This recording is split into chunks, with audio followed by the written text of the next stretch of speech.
Welcome, everybody, to the Thursday edition of the Freedom Link on the Orion Talk Radio Network. I'm Joe Joseph, and tonight my very special guest is Bev Harris of blackboxvoting.org and star of the HBO documentary Hacking Democracy. Bev, welcome to the broadcast tonight.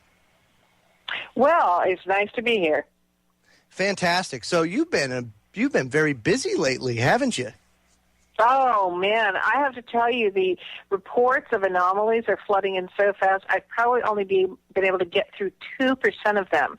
I had literally about 4,000 of them come into my email the day after the election.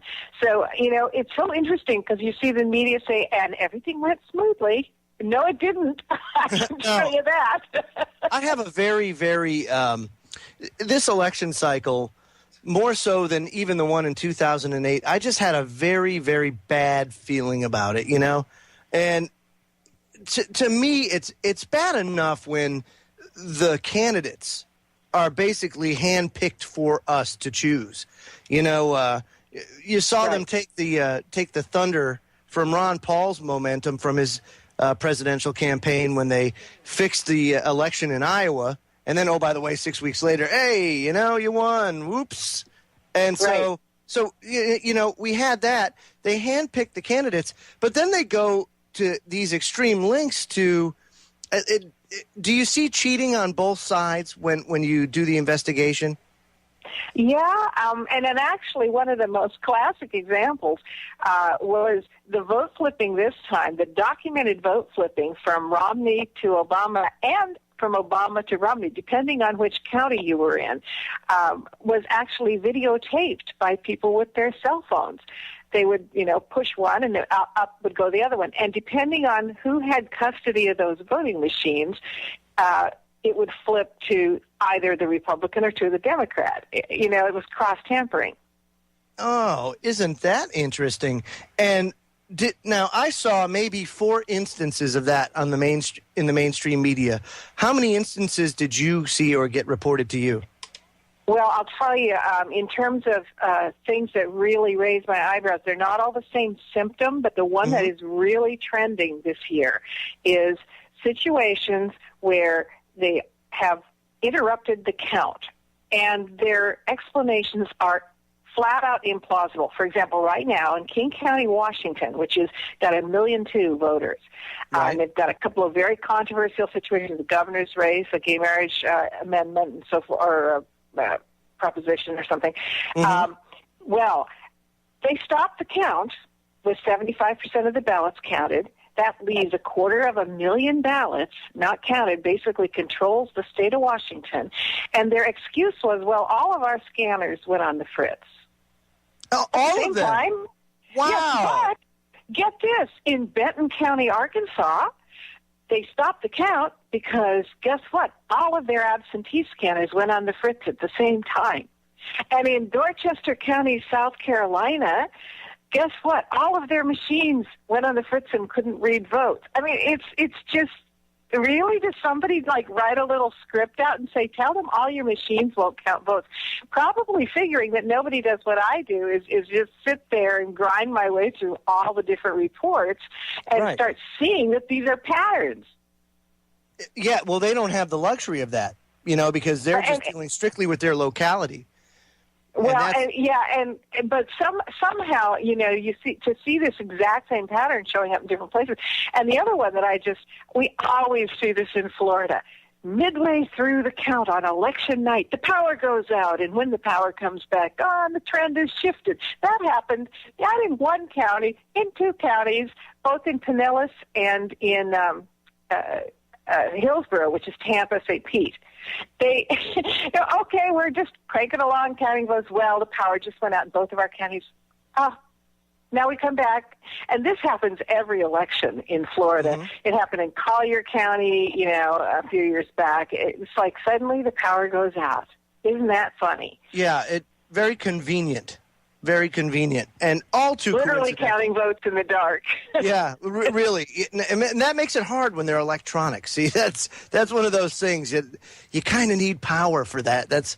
Now, typically, are these machines networked together, or because if I remember right, and of course, Hacking Democracy came out, about 8 years ago, was it? 6 years ago, yeah. 6 years ago, okay, yeah. So it came out about 6 years ago. From the time that Hacking Democracy came out, how far have voting machines advanced? Oh, they're the same machines. They didn't do anything to fix anything. Yeah, and then I mean, of course, it's amazing. So the machines haven't changed much at all. No. In fact, New Hampshire went out and bought the exact make and model that we hacked. Fantastic. Oh, that's great. Wow. Yeah, isn't that nice? Yeah, that's great. Now, let me ask you this. What did you think about the Hurricane Sandy and the fact that these votes are coming in via email?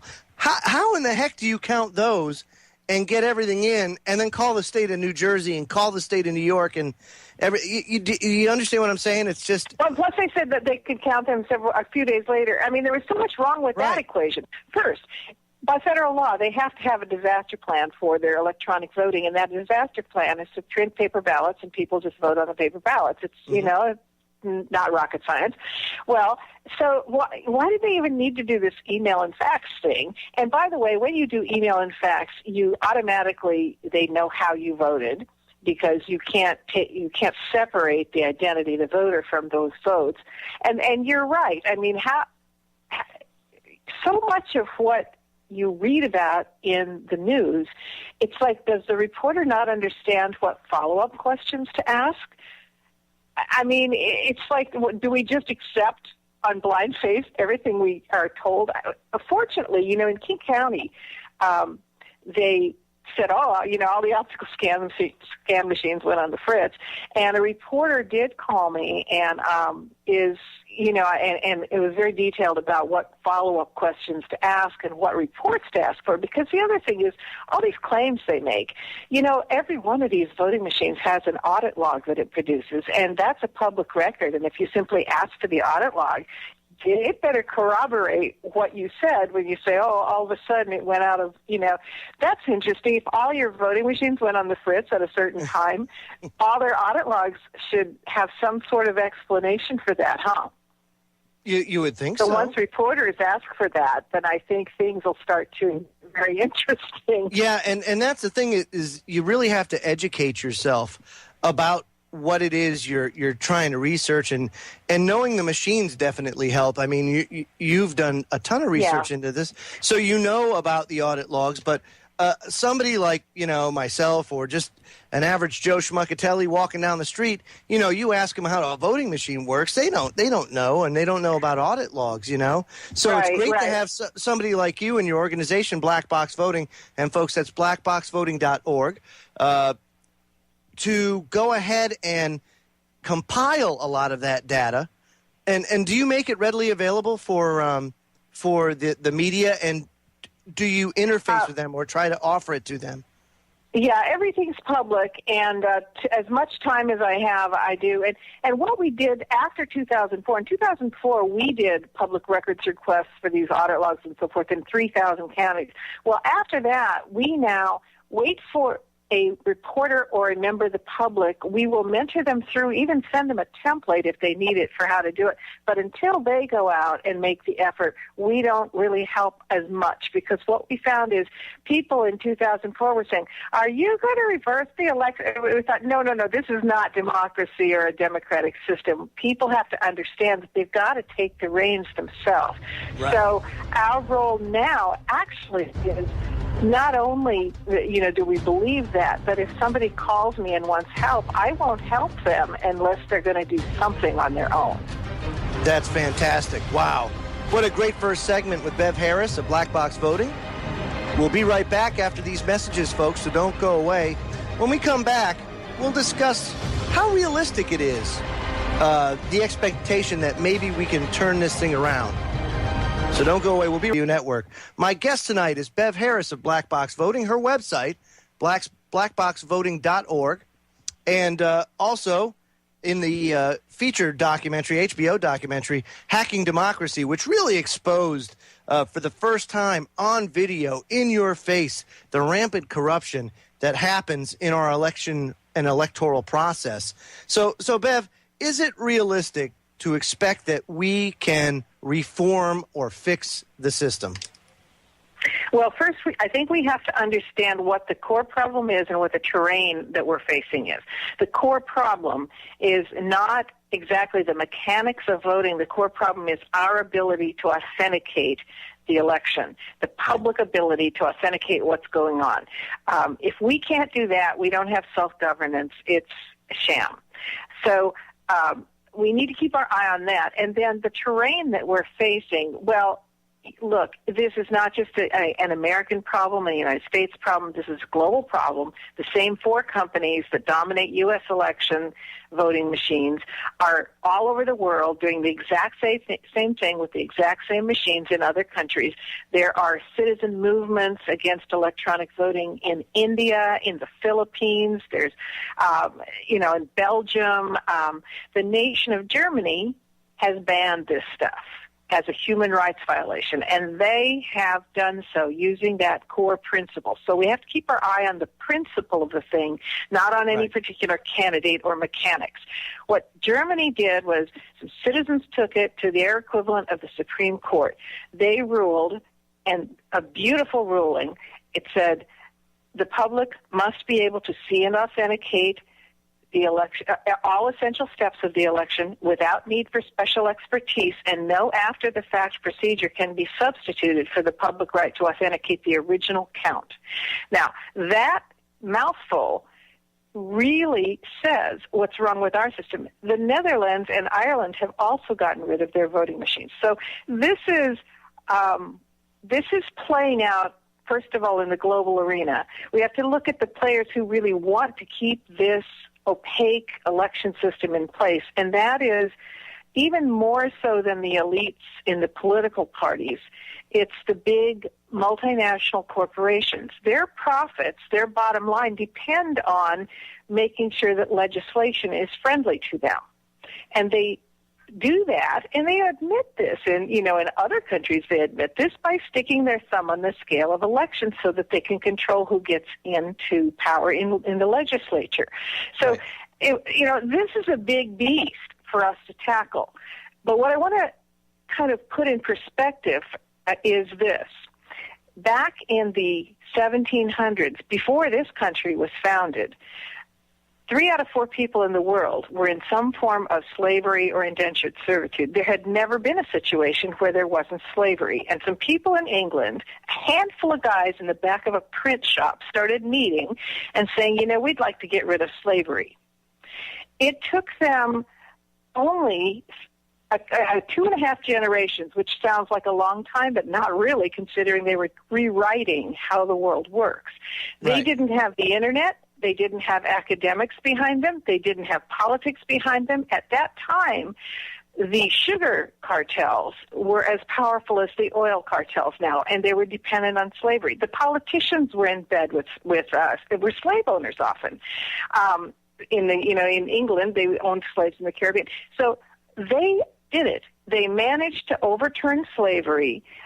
There's a book about how they did it called Bury the Chains by Adam Hochschild. It's very interesting. It's probably the earliest successful activist movement in the world. But what they had going for them and what we have going for us is truth. And they literally had a guy riding from town to town on a horse. He got a doctor from a slave ship to go with him to describe the conditions. Truth has a way of bubbling up. And so part of our first thing is to realize that we may be fighting a beast, but we do have the ability to talk. And once people see it, they never don't see it again. So I think there's as long as we get off the treadmill and stop going, we have to fix it by the very next election or else all is lost. No, we have to fix it however long it takes. And what we have to fix is to get our right to authenticate back. Oh, wow. Yeah. Again, there's another point that, people don't really think about that's very important. And that's right. How do you authenticate the count?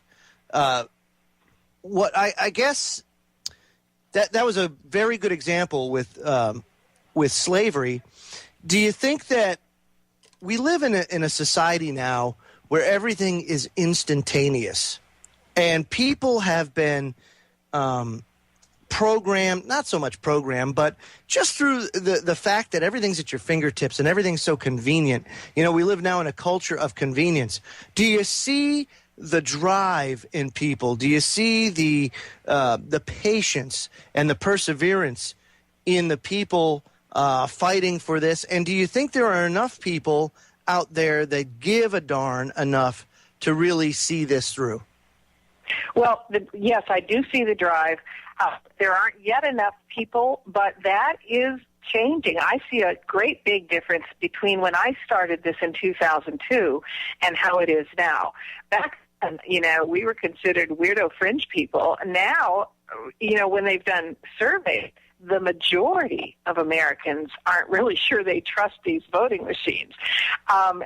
There's some amazing things that are happening on a small scale, which is sometimes where you need to start. For example, just this election in Los Angeles County, they started live streaming as the ballot boxes were being brought in. They caught 4 unsealed ballot boxes. They found one ballot box that had been in the street, that ballots are flying around. Live streaming that. So when you talk about instant results, that's a two-way street, isn't it? We can get instant results in terms of getting evidence of what's wrong and promptly streaming it directly to the web. And people are interested. They just need to figure out how. Other examples of things that have been done. A commercial fisherman named Kevin Collins in Humboldt County, California said, you know what, we've got these optical scanners counting these machines, these computers. Why don't we just get a regular document scanner from Office Depot and also put all the ballots through that and let everybody get copies of it on CD and put them on the web. And they did. So everybody could count them. Look at that. You know, yeah. Transparency. What a novel concept. Yes. Now, using home rule, 80,000 municipalities in the United States have home rule. Using home rule, Nancy Tobey in Lyndeborough, New Hampshire, passed the German thing that the court decision that I referenced earlier about everybody has to be able to see and authenticate. They passed it as a warrant in their hometown, and now they hand count ballots in public. They had 10 people come over from Iraq to watch the Lyndeborough, New Hampshire election. They can't get voting machines there. She did it using home rule. So there's some very interesting things that are happening when you start local, and also when you start looking at how to use technology. We have tremendous advantages that we didn't have even 5 years ago. That's fantastic. It's very encouraging to hear that from you, Bev. Now, people can go to blackboxvoting.org and get updates from you? Yeah. I've been starting to post the anomalies that are coming in, and they can email me if they've got if you want to report something, and how to get a hold of me is findable on the site as well. Very good. Thank you for coming on tonight, Bev, and I hope to have you back on real soon to give us an update. Great. Thanks a lot. No sweat, folks. That's Bev Harris of blackboxvoting.org. Don't go away. The Freedom Link returns after these messages and the news. We'll be right back.